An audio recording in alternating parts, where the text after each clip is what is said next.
What's up, guys? Time back for a brand new video, and in this video, I wanted to talk about a few more things that I've heard about Spider-Man Branding Day. So, so this video will be Spider-Man Branding Day, new topics. So as always, let's get into it. So, I recently heard a few weeks ago that they casted Tombstone for the film, which honestly, I'm very excited to hear that. At first, I thought it was fake. I'm like, no way. Then I heard it's legit. So they casted, I forgot his name, but they casted the guy who played Tobias Whale in Black Lightning, who I thought really did a great job with that role. And honestly, I couldn't ask for better casting. And it is the same guy that's voicing Tombstone, and he voiced Tombstone in Into Spiders, and he's going to be voicing him in Beyond the Spiders. So it's the same guy, so that's pretty cool. And honestly, Tombstone is one of my favorite Spider-Man villains. He's very obscure. And honestly, my introduction to him was the animated series, 1994. And when I heard that he was cast, I was more than happy to hear that. And I did hear that Daredevil might be in the film, and that would make total sense because Kingpin might be in the film because remember in Daredevil Born Again, Fisk just became mayor, so he basically put out a new law, uh, which basically outlaws vigilantism, which would affect Spider-Man too because he wears a mask. That would affect pretty much everyone who wears costumes, masks, and fights crime. So Spider-Man, Daredevil, Punisher, they're all affected by that. So honestly, with everything going on, Daredevil Born Again, I really do think that Kingpin and Daredevil will show up in the film. And I don't know, obviously Punisher's gonna be in the film. That's gonna be pretty cool. The Hulk's gonna be in the film. Savage Hulk might make a return, which would be pretty cool. But Spider-Man Branding Day is really something to look forward to. You can tell it's really a street level film based on the characters alone, based on the characters that are gonna show up in the film. Based on that, those characters alone, you can tell it's street level. Now, if it had a character like, say, Captain Marvel or Thor, then that would be a little different. But I think Brendan Day is going to be very interesting. But I want to show you guys this real quick. I got this very recently, like 2 weeks after I found out Tombstone was going to be in Spider-Man Brand New Day, and it's none other than the first appearance of Tombstone. It's Zachary Spider-Man 139. And I actually got this for $8. I'm very surprised this book didn't skyrocket in price. So I remember a few years back I got the first 3-4 appearances of the Spot. This is years before Across the Spiders came out, so I'm glad I did that because I know for a fact that book probably skyrocketed. So I'm glad I got those. I love getting first appearances of very obscure characters. For example, I had the first appearance of Livewire, Superman the Animated Series, issue number 5. So, but Tombstone is one of those characters that I always want to see in the movie. Next to Chameleon, which I heard that Chameleon might be in the film too, or I think they might have gender been in the Chameleon, but I don't know. We'll have to see next year. But honestly, that is true. It's gonna be really interesting, and if Tombstone does end up being in the film, I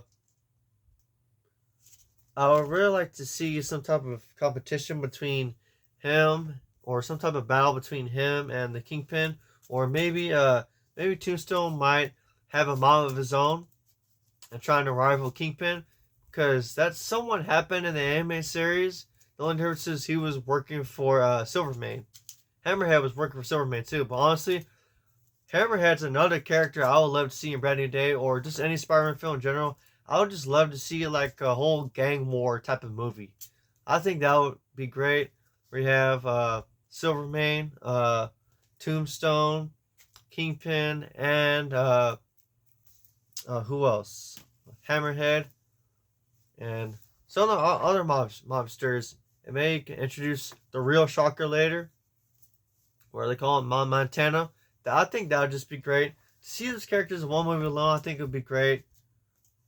But if Daredevil and Kingpin are going to be in the film, that's really cool because I really like Daredevil as a character, and ever since I saw that episode of Spider-Man series with him in it, I was just pretty cool, and I would just love to see Daredevil and Spider-Man interact and try to take down Kingpin or team up in general, because those are two characters I really love. But I still can't believe when I heard about this news that they casted Two-Face Brandon Day, I just had to talk about it because I love Tombstone. I love a lot of the obscure Spider-Man villains that no one talks about a lot. Like, for example, the Spot, he's one of them. Hydra Man's another one of them. I had the first 3 appearances of Hydra Man. So that was before Far From Home came out, which obviously it turned out that wasn't Hydra Man.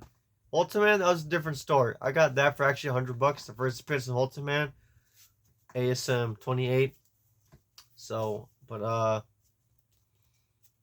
obviously that didn't turn out to be Ultiman either. But it was still cool nonetheless. But Hobgoblin is another villain. Honestly, I hope they introduce the Hobgoblin in the MCU first before they do the Green Goblin. I think that would just be a great way to throw Peter off instead of it being Norman Osborn. And honestly, since Ned Leeds probably might still be part of the Spider-Man movies, they might go with him to be the Hobgoblin. But honestly, maybe it should be someone else. I mean, I don't know. But in my opinion, that would just basically be them repeating what they've done in the past for the first 2 Spider-Man franchises. Harry became a new Goblin, and in ASM 2, Harry became the first Green Goblin. So yeah, so I'm like, you're really gonna make Tom Holland's Peter's best friend be a Goblin? So I'm like, because I know they've always tried to stay away from stuff that they've done in the past with the other Spider-Man franchises. So in my opinion, I think it should be someone else, like maybe Jason Phillips, who was in the animated series. He dated Felicia for a short time. So honestly, I think that would be a great way to introduce Felicia too. My opinion is she should be played by Sydney Sweeney. I know it's a very popular casting, but I think that would be an interesting dynamic between her and Tom Holland. And I'm really interested to see who Sadie Sink is playing. A lot of people say she's playing the real Mary Jane Watson or Jean Grey from the X-Men. But we'll see. But getting back to Tombstone, honestly, I can't wait to see what they do with Tombstone. And honestly, they can have him how he was in Spectacular Spider-Man, where he's like a mob boss. This is perfect right there. So, but anyway, so that's all for this video, guys. Thank you guys so much for watching. Make sure to... Oh, wait. Real quick. I almost forgot. Sorry about that. But this weekend, Friday, I went to see Casper in theaters for the 30th anniversary. And the past 3 days, all weekend, I watched all 3 of Tobey Spider-Man movies. I just got done watching Spider-Man 3 earlier today. Here's the shirt right here. It's probably one of my favorite shirts. So, but I just want to tell you guys that real quick. So, 2025, they're really killing it with these re-releases. I remember a few months ago, I watched TMNT for 35th anniversary. That was really cool. But, so, that's all for this video, guys. Thank you guys so much for watching. Make sure to leave a like, comment, subscribe. See you guys in the next video. Later, guys.